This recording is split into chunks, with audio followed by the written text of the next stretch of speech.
Cool.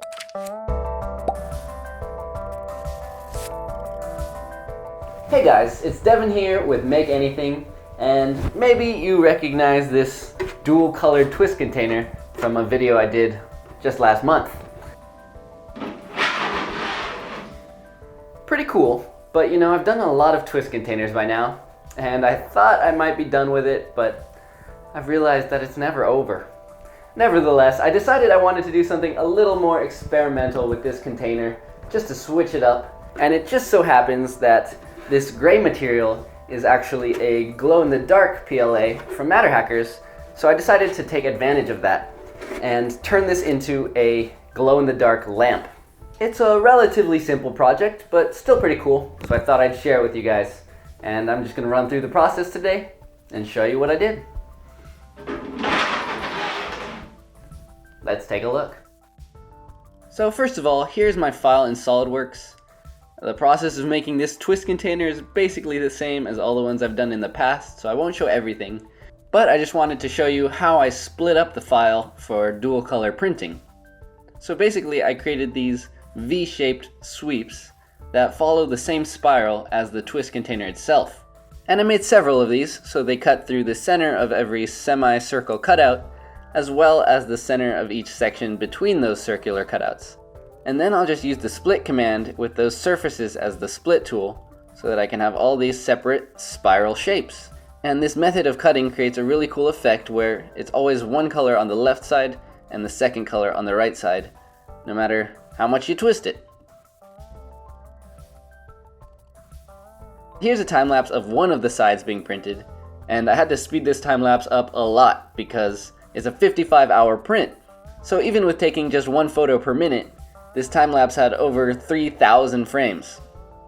This is definitely the longest print I've ever done, and it came out just amazing on my BCN Sigma.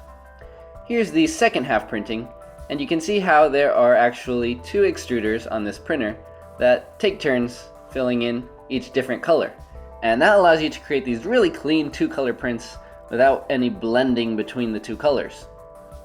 Here's the print a little further along, and while the print came out pretty clean, there was a lot of stringiness in this half, so maybe I should have used some different print settings for that glow-in-the-dark filament.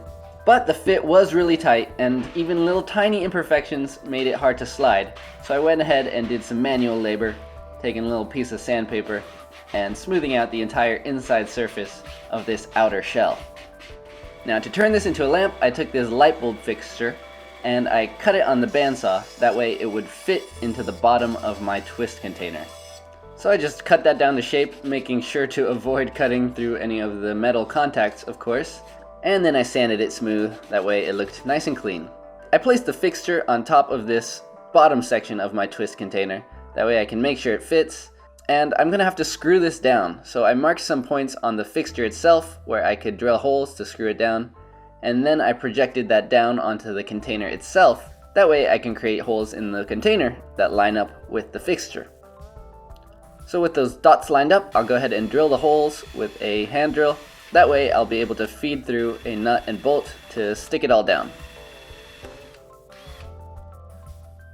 I'm also going to need to make another hole out to the side here for the power cable. That way I can have it coming out of the bottom of the lamp as well. That cable's a little larger, so I used a bigger drill bit, and I didn't have the most beautiful technique, but luckily I didn't break the container, and everything looks good. For the cable and plug, I'm just using this extension cord and cutting off the female end, stripping those wires, and I'll attach those to the light bulb fixture.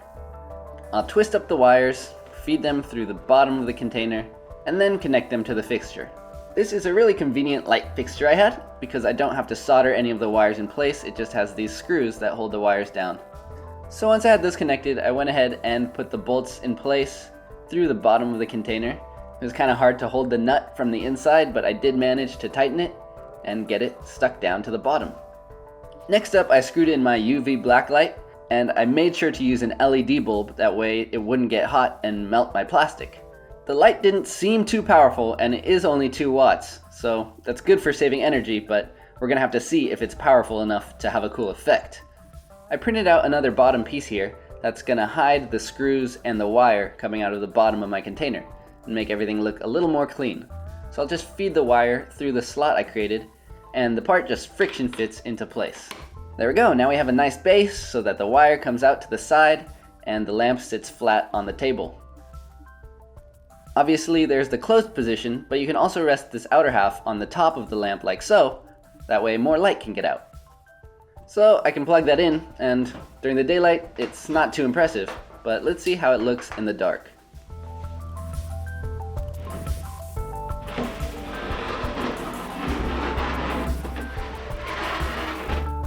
I really love the blue glow-in-the-dark filament, and it's even more vibrant in real life.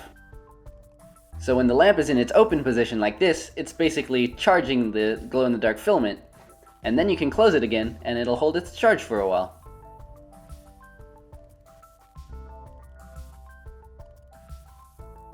Alright, well there you guys have it, my glow-in-the-dark Twisty lamp.